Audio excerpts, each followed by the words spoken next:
Praise the lord. ఈరోజు దేవుని వాగ్దానము, తన యందు భయభక్తులు గల వారికి ఆయన ఆహారం ఇచ్చి ఉన్నాడు. ఆయన నిత్యము తన నిబంధన జ్ఞాపకము చేసుకొనును. కీర్తనల గ్రంథము 111వ అధ్యాయము 5వ వచనము. సహోదరి సహోదరులారా, ఈ వాక్యం దేవుని యొక్క పోషణ మరియు ఆయన నమ్మకత్వాన్ని అద్భుతంగా వివరిస్తుంది. మనం నమ్మే దేవుడు ఆకాశంలో ఎక్కడో ఉండి మనల్ని మర్చిపోయేవాడు కాదు. ఆయన మన అనుదిన అవసరాలను తీరుస్తూ తాను చేసిన వాగ్దానాలను ఎన్నటికీ మరువని గొప్ప తండ్రి. ఈ వాక్యాన్ని లోతుగా అర్థం చేసుకోవడానికి దీన్ని 2 ప్రధాన భాగాలుగా చూడవచ్చు. మొదటిగా, తన యందు భయభక్తులు గల వారికి ఆయన ఆహారం ఇచ్చి ఉన్నాడు అని ఉంది. ఇక్కడ దేవుని ఆశీర్వాదాలు పొందుకోవడానికి మొదటి మెట్టు ఆయన యందు భయభక్తులు కలిగి ఉండడం అనే విషయాన్ని మనం గమనించాలి. భయభక్తులంటే ఆయనను చూసి వనకడం కాదు, ఆయనను అమితంగా ప్రేమిస్తూ ఆయనకు ఇష్టం లేని పనిని చేయకపోవడం. అలాంటి వారి బాధ్యతను దేవుడు స్వయంగా తీసుకుంటాడు. మన హృదయంలో దేవునికి మొదటి స్థానం ఇచ్చినప్పుడు ఆయన తన పరలోకపు కిటికీలను మన కోసం తెరుస్తాడు, మనకు కావలసిన ఆహారాన్ని ఇస్తాడు. ఇక్కడ ఆహారం అనేది మనిషి బ్రతకడానికి అత్యంత అవసరమైనది. దేవుడు మన ఆత్మను మాత్రమే కాదు, మన శరీరాన్ని కూడా ప్రేమించేవాడు. ఆహారం ఇచ్చి ఉన్నాడు అంటే మన అనుదిన అవసరాలన్నింటినీ ఆయన తీరుస్తాడని అర్థం. ఉదాహరణకు, ఇజ్రాయేలీలు అరణ్యంలో ఉన్నప్పుడు అక్కడ పండించడానికి భూమి లేదు, కొనడానికి మార్కెట్ లేదు. కానీ ఆ ప్రజల కోసం ఆయన 40 సంవత్సరాల పాటు ప్రతిరోజు ఆకాశం నుండి మన్నాను కురిపించాడు. అలాగే అహాబు రాజు కాలంలో దేశమంతా కరువు వచ్చింది. ఆ కాలంలో దేవుడు తన సేవకుడైన ఏలియాను పోషించిన తీరు అద్భుతం.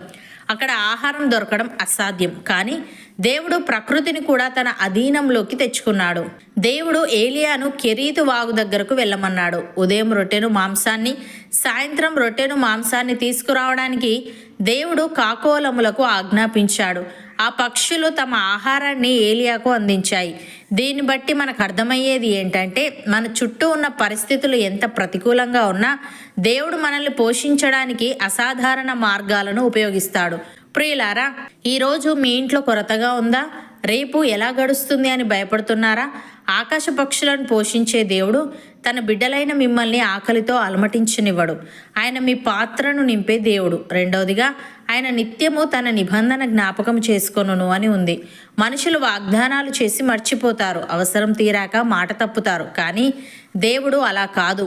ఆయన నిత్యము తన నిబంధనను జ్ఞాపకం చేసుకుంటాడు. ఇక్కడ నిబంధన అంటే ఆయన మనకు ఇచ్చిన మాట. నేను నిన్ను ఎన్నడూనూ విడువను, నిన్ను ఎడబాయను అని అన్నాడు. మనం బలహీనపడి ఆయనను మర్చిపోయినా ఆయన మాత్రం తన నిబంధనను బట్టి మనల్ని మర్చిపోడు. మన పితరులకు ఆయన ఇచ్చిన దీవెనలను మన సంతానం పట్ల నెరవేర్చడానికి ఆయన నమ్మకస్తుడు. ఆయన జ్ఞాపక శక్తి మనకు రక్షణ కవచం వంటిది. ఉదాహరణకు, జలప్రలయం తర్వాత దేవుడు భూమిని మళ్ళీ నీటితో నాశనం చేయను అని నోవాహుతో ఒక నిబంధన చేశాడు. ఆకాశంలో మేఘాలు వచ్చినప్పుడు, వర్షం పడుతున్నప్పుడు మనం భయపడవచ్చు, కానీ దేవుడు ఆకాశంలో ధనుస్సును ఉంచి తన నిబంధనను జ్ఞాపకం చేసుకుంటాడు. 1000 సంవత్సరాలు గడిచినా, లోకం ఎంత పాపంలో ఉన్నా దేవుడు తన మాట తప్పలేదు. ప్రకృతి వైపరీత్యాల మధ్య కూడా ఆయన నిబంధన మనకు భరోసా ఇస్తుంది. అలాగే అబ్రహాము చనిపోయిన 100 ఏళ్ల తర్వాత కూడా దేవుడు ఆయనతో చేసిన నిబంధనను మర్చిపోలేదు. ఇజ్రాయేలీలు ఐగుప్తులో బానిసలుగా ఉండి మొరపెట్టినప్పుడు బైబిల్ ఇలా చెప్తుంది: దేవుడు వారి నిట్టూర్పుని విని అబ్రహాము, ఇస్సాకు, యాకోబులతో తాను చేసిన నిబంధనను జ్ఞాపకం చేసుకొనెను అని. ప్రియులారా, కాలం గడిచిపోవచ్చు, తరాలు మారవచ్చు, కానీ మన పితరులు చేసిన ప్రార్థనలను, వారితో దేవుడు చేసిన వాగ్దానాలను మన జీవితంలో నెరవేర్చడానికి దేవుడు నమ్మకస్తుడు. ఈరోజు మీరు మీ అవసరాల గురించి చింతిస్తున్నారా? ఆర్థిక ఇబ్బందులు మిమ్మల్ని వేధిస్తున్నాయా? ధైర్యం తెచ్చుకోండి. మీరు దేవుని యందు భయభక్తులు కలిగి ఉంటే మీ ఆహారము, మీ పానీయము దీవించబడతాయి. ఆయన తన నిబంధనను బట్టి మిమ్మల్ని ఆదుకుంటాడు. ఆయన మాట తప్పని దేవుడు. మీ అవసరత ఏదైనా సరే ఆయన తన ఐశ్వర్యం నుండి మహిమలో దాన్ని తీర్చబోతున్నాడు. నమ్మిన వారు నాతో పాటు ప్రార్థనలో ఏకీభవించండి. పరిశుద్ధుడా, ప్రేమగల తండ్రి, నీ యందు భయభక్తులు గల వారికి నీవు ఆహారం ఇచ్చి ఉన్నావని, నీవు నిత్యము నీ నిబంధన జ్ఞాపకం చేసుకుందువని. నీ యందు భయభక్తులంటే మేము నిన్ను చూసి వనకడం కాదు, కానీ నిన్ను అమితంగా ప్రేమిస్తూ నీకు ఇష్టం లేని పనిని చేయకపోవడమని.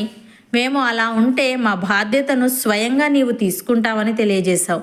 తన నీకు స్తుతులు దేవా. కరువు కాలంలో నీవు నీ సేవకుడైన ఏలియాను అద్భుత రీతిగా పోషించావు గనుక మా చుట్టూ ఉన్న పరిస్థితులు ఎంత ప్రతికూలంగా ఉన్నా నీవు మమ్మల్ని పోషించడానికి అసాధారణ మార్గాలను ఉపయోగిస్తావు గనుక నీకు కృతజ్ఞతలు చెల్లిస్తూ ఏలియా వలె మేము నీ మీద ఆధారపడే వారంగా ఉండుటకు సహాయము దయచేయమని, కాలం గడిచినా తరాలు మారినా నీవు చేసిన వాగ్దానాలను మా జీవితంలో నెరవేర్చడానికి నీవు నమ్మకస్తుడవు గనుక, నీవు నీ నిబంధనను బట్టి మమ్మల్ని ఆదుకుంటావు గనుక మేము ధైర్యం తెచ్చుకొని నీ యందు భయభక్తులు కలిగి జీవించే వారంగా ఉండుటకు కృపచూపమని, నీ మహిమైశ్వర్యము చొప్పున మాలో ప్రతి ఒక్కరి అవసరమును నీవే తీర్చమని యేసుక్రీస్తు నామమున ప్రార్థిస్తున్నాము తండ్రి.